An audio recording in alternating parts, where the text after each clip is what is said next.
വളരെ രസകരമായ ഒരു കൊച്ചു ചെസ് ഗെയിം കണ്ടാലോ. ഈ ഗെയിം കളിച്ചിരിക്കുന്നത് 1942 അമേരിക്കയിൽ വെച്ചാണ്. ഇവിടെ വൈറ്റ് കളിക്കുന്നത് ലൂയിസ് എന്ന പ്ലെയറും ബ്ലാക്ക് കളിക്കുന്നത് ഡേറ്റൺ എന്ന് പറഞ്ഞ പ്ലെയറുമാണ്. വളരെ ഫേമസ് ആയിട്ടുള്ളൊരു chess മിനിയേച്ചറാണിത്.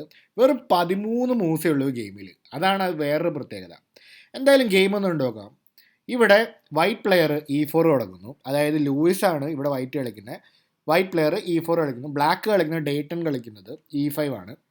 Night F3, night C6, ബിഷപ്പിനെ C4ലേക്ക് കൊണ്ടുവരുന്നു. അപ്പോൾ നൈറ്റിനെയും ബിഷപ്പിനെയും കൂടെ പുറത്തേക്ക് ഇറങ്ങി. അപ്പോൾ ഇറ്റാലിയൻ ഗെയിമാണ്.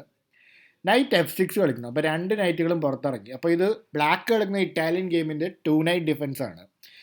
ഇവിടെ വൈറ്റ് ക്യാസിൽ ചെയ്യുന്നു. ഇന്ന് ഈ കാസ്ലിംഗ് മൂവ് അത്ര പോപ്പുലർ അല്ല. ഇവിടെ വൈറ്റ് ഇവിടെ നൈറ്റ് G5 കളിച്ചിട്ട് ഈ ഒരു പോണിലേക്ക് അറ്റാക്ക് ചെയ്യുക, F7ലേക്ക് പണി കൊടുക്കുക. ഇതാണ് ഇന്നത്തെ മോസ്റ്റ് പോപ്പുലർ മൂവ്സ്. ഇതും അല്ലെങ്കിൽ D3 കളിക്കാം. ഇതൊക്കെയാണ് പോപ്പുലർ ആയിട്ടുള്ള മൂവ്സ്. ഇനി ഇതൊന്നും അല്ലാതെ വേണമെങ്കിൽ D4 ലൈൻ വരെ കളിക്കാം, സെൻറ്ററിലേക്ക് കൂടുതൽ അറ്റാക്ക് കിട്ടാൻ വേണ്ടിയിട്ട്. പക്ഷേ ഗെയിമിൽ ഇവിടെ എന്ത് ചെയ്യുന്നു, കാസിൽ ചെയ്യുന്നു വൈറ്റ്. ബ്ലാക്ക് പ്ലെയർ ഇനി എന്ത് കളിക്കുന്നു, നൈറ്റ് വെച്ച് ഈ പോണിനെ എടുക്കുന്നു. അപ്പോൾ ഈ നൈറ്റ് വെച്ച് പോണിനെ എടുത്തു കഴിയുമ്പോൾ ഇതൊരു ഫ്രീ പോണാണോ? ഇതെടുക്കുമ്പോൾ വളരെയധികം ശ്രദ്ധിക്കണം. കാരണം എന്തെന്ന് കഴിഞ്ഞാൽ ഇങ്ങനെ എടുത്തു കഴിയുമ്പോൾ കാണുന്ന പോലെ റൂക്ക് ഇവിടെ ഈവണിലോട്ട് വരുന്നു, നൈറ്റിലേക്കും അറ്റാക്കാണ്. അത് മാറിക്കഴിഞ്ഞാൽ ഈ പോണിലേക്ക് ഒരുപാട് ത്രെഡ്സ് ഉണ്ട്, ഈ കിങ്ങിലേക്ക് പണി കിട്ടും. പക്ഷെ ബ്ലാക്ക് കറക്റ്റായിട്ട് കളിച്ചു കഴിഞ്ഞാൽ ഇവിടെ തിരിച്ചു പിടിക്കാവുന്നേ ഉള്ളൂ. D5 കളിച്ച് ഈ നൈറ്റിനെ ഡിഫെൻഡ് ചെയ്യുക മാത്രമല്ല, ഈ ഒരു ബിഷപ്പിലേക്ക് തിരികെ അറ്റാക്ക് ചെയ്യുകയും ചെയ്തു. ബിഷപ്പ് തിരികെ പോകുന്നു, ബിഷപ്പ് C5 കളിക്കുന്നു. അപ്പോൾ അറ്റാക്ക് എവിടേക്കാണ്, F2ലേക്കാണ്. ബ്ലാക്ക് എന്ത് ചെയ്യുന്നു, ബ്ലാക്ക് D4 കളിക്കുന്നു. അപ്പോൾ ഈ റൂക്ക് F1 കുറച്ച് പാസീവ് ആവുമെന്ന് കരുതിയിട്ടാണ്, റൂക്ക് ഓൾറെഡി മൂവ് ചെയ്തല്ലോ, അതുകൊണ്ടാണ് D4 കളിച്ച് ഈ ബിഷപ്പിനെ ഡയഗണലിൽ അടയ്ക്കാൻ നോക്കണം.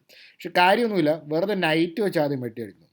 ഈ നൈറ്റ് ഇവിടെ നിന്ന് മൂവ് ചെയ്തപ്പോൾ ഉള്ള പ്രശ്നം എന്താ കഴിഞ്ഞാൽ ഈ പോൺ ഇവിടെ വീക്കായിപ്പോയി. ഈ പോണിന് ഡിഫൻസ് ഒന്നുമില്ല. മാത്രമല്ല ഈ നൈറ്റിലേക്കുള്ള അറ്റാക്ക് കൂടിക്കൊണ്ട് വരികയാണ്. അപ്പോൾ നൈറ്റ് വെച്ച് ഈ പോണിനെ എടുത്തു. ഇവിടെ എന്ത് ചെയ്യുന്നു, ക്യൂൻ F6 കളിച്ചിട്ട് ഒന്ന് ഈ നൈറ്റിലേക്കും അറ്റാക്ക് ചെയ്യണു, മറ്റേത് ക്യൂൻ ടേക്സ് F2 ചെക്കും ത്രട്ടൻ ചെയ്യുന്നു. ഇവിടെ കളിക്കുന്ന മൂവ്, ഇവിടെ ബിഷപ്പ് ഇൻറ്റു D5 കളിക്കുന്നു. ഇത് വളരെ രസകരമായിട്ടുള്ളൊരു മൂവാണ്. അപ്പോൾ ത്രെട്ട് എന്താണ്, ഇവിടെ ഒന്ന് ഈ ഒരു പോണിലേക്ക് എടുക്കുക, അത് മാത്രമല്ല ഈ ഒരു നൈറ്റിനെ നേടാനും കൂടെ നോക്കുകയാണ്. അപ്പോൾ രണ്ട് ത്രെഡ്സ് ഇവിടെ ഓൾറെഡി ഉണ്ട്. അപ്പോൾ ഇവിടെ ബ്ലാക്ക് പ്ലെയർ എന്ത് കളിക്കുന്നു, അപ്പോൾ ഇതിനെതിരെ ആദ്യം ക്യൂൺ ടേക്സ് F2 ചെക്ക്. ഇപ്പോൾ നൈറ്റിൻ്റെ സപ്പോർട്ട് ഉണ്ട്. അപ്പോൾ കിങ്ങിന് എന്തായാലും ഒറ്റ മൂവേ ഉള്ളൂ, കിങ് H1 പോവുക.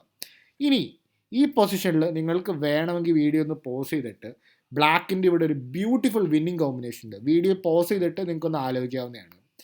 നിങ്ങൾ ചിന്തിക്കും, ഓക്കെ ഇപ്പോൾ ഓൾറെഡി ഇവിടുത്തെ പ്രശ്നം എന്താ കഴിഞ്ഞാൽ F7ലേക്ക് ഒരുപാട് അറ്റാക്ക് ഉണ്ട്, അത് മാത്രമല്ല ഈ ഒരു നൈറ്റിനെയും കൂടെ നേടാൻ ശ്രമിക്കണം. അപ്പോൾ ഒരു പക്ഷേ ക്യാൻസൽ ചെയ്ത് കഴിഞ്ഞാൽ എന്താ കുഴപ്പം, ക്യാൻസൽ ചെയ്താലുള്ള കുഴപ്പം ഈ നൈറ്റ് ഇവിടെ വെറുതെ വീഴും. അപ്പോൾ ഈ പൊസിഷനിൽ വൈറ്റ് ആയിരിക്കും വിന്നിങ് ആകാൻ പോകണം. അപ്പോൾ വളരെയധികം ശ്രദ്ധിക്കണം. ക്യാൻസലിംഗ് ഒന്നുമല്ല, കിങ് മാറിയതിന് ശേഷം അപ്പോൾ നിങ്ങൾ വീഡിയോ ഒന്ന് പോസ് ചെയ്ത് നോക്കാം, എന്തായാലും ഒന്ന് കണ്ടു നോക്കാം. ക്യൂൻ G1 ചെക്ക്, ഒരു ക്യൂൻ സാക്രിഫൈസ്. അപ്പോൾ ഒന്നും തന്നെ ചെയ്യാനില്ല, ഈ ക്യൂവിനെ എടുക്കുക എന്നല്ലാതെ വേറെ ഒരു വഴിയില്ല, ചെക്ക് എടുക്കുക. ഇനി എന്ത് രീതിയിൽ ചെക്ക് കൊടുക്കും, നൈറ്റ് F3 ചെക്ക് കൊടുക്കുമോ, നൈറ്റ് E2 ചെക്ക് കൊടുക്കുമോ? ഗെയിമിൽ നൈറ്റ് E2 ചെക്കാണ് വന്നത്. അപ്പോൾ ബിഷപ്പും വെച്ച് ചെക്കാണ്, നൈറ്റും വെച്ചും ചെക്കാണ്. അപ്പോൾ രണ്ട് മൂവ്സ് ഉണ്ട് ഇവിടെ, ഒന്നുകിൽ കിങ്ങിന് ഇങ്ങോട്ടേക്ക് പോകാം, അല്ലെങ്കിൽ ഇങ്ങോട്ടേക്ക് പോകാം. ഇങ്ങോട്ടേക്ക് പോയാൽ എന്താണ് കുഴപ്പം, ഒരു മനോഹരമായ ചെക്ക് ഉണ്ട്. എന്താണ്, രണ്ട് നൈറ്റുകളെ താണ്ഡവ് മാറിയ ഒരു ചെക്ക് മേറ്റ്. ഈ നൈറ്റും കൂടെ ചേർന്ന് കിങ് ലോക്കായി ചെക്ക് മേറ്റ് ആയി പോകും. അപ്പോൾ അങ്ങോട്ട് മൂവ് ചെയ്യാൻ പറ്റില്ല.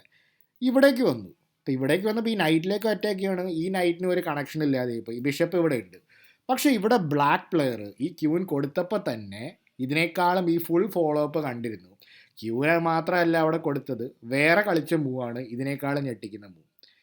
നൈറ്റിനെ ഇവിടെ G3 കളിച്ച് ക്യൂൻ മാത്രമല്ല അടുത്ത നൈറ്റും കൂടെ കൊടുക്കണം. എനിക്ക് ഈ നൈറ്റും ഈ ബിഷപ്പും മാത്രം മതി കളി ജയിക്കാൻ. കാരണം എന്താണ്, ഇപ്പം എന്താണ്, ഈ ചെക്കിനെതിരെ ഒന്നും ചെയ്യാനില്ല, ഈ ഒരു പോൺ വെച്ച് നൈറ്റിനെ വെട്ടുക എന്നുള്ളൂ. ഇനി ഒറ്റ മൂവിൽ ചെക്ക് മേറ്റ് ഉണ്ട്. ഇതെല്ലാവർക്കും സ്പോട്ട് ചെയ്യാൻ പറ്റുമെന്ന് വിശ്വസിക്കുന്നു. അതെ, വെറുതെ നൈറ്റിനെ ഇവിടെ G3 എടുത്ത് ചെക്ക് മേറ്റ്. ഇവിടെ നോക്കുക, കിങ്ങിന് പോകാൻ ഒരു സ്ക്വയറും ഇല്ല, എല്ലാം ബ്ലാക്കിൻ്റെ പരിധിയിലാണ്. നൈറ്റ് വെച്ചിട്ട് ചെക്ക്, ഈ സ്ക്വയറും കൺട്രോൾ ചെയ്യുന്നു. മനോഹരമായൊരു ചെക്ക് മേറ്റ്.